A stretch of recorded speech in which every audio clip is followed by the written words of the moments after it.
droits des femmes. Et quand on dit limiter les droits des femmes, c'est pas simplement les sorties. C'est de la violence extrême, c'est du meurtre, c'est des mutilations.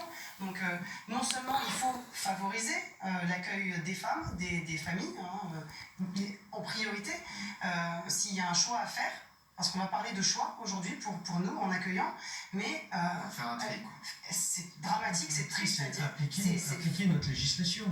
Et sur le droit d'asile, c'est la menace sur l'intégrité physique. Et d'autre part, accompagner en Afghanistan. La question d'inégalité. Vous êtes par essence menacé là-bas. C'est ce qu'elle exige. On ne peut pas dire qu'une femme est menacée parce qu'elle est femme.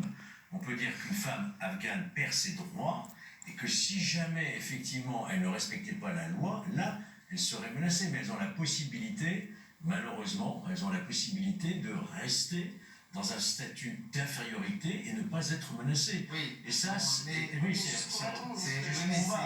on joue un peu sur... Non, vous comprenez bien, que le seul fait d'être une femme afghane ne justifierait pas d'une procédure de droit d'asile. Il faut encore démontrer qu'il y a une menace, et là je vous rejoins, les femmes journalistes, les femmes magistrats, on sait qu'elles sont menacées aujourd'hui. Il y en a 2 qui ont été assassinées au mois de janvier à la Cour suprême de Kaboul. Donc ça, on sait qu'il y a des femmes qui sont menacées parce qu'elles ont exercé des fonctions d'autorité, voire même ont jugé et condamné des talibans. Pierre Gentil.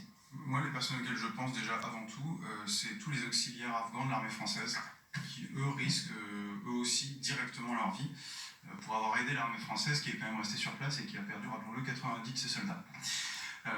Une fois qu'on a dit ça, maintenant, il y a un gros sujet qui se pose à nous, un sujet double, un sujet géopolitique, on en a déjà un peu parlé aussi, je crois, l'autre fois, et puis un sujet lié à l'accueil et au phénomène migratoire.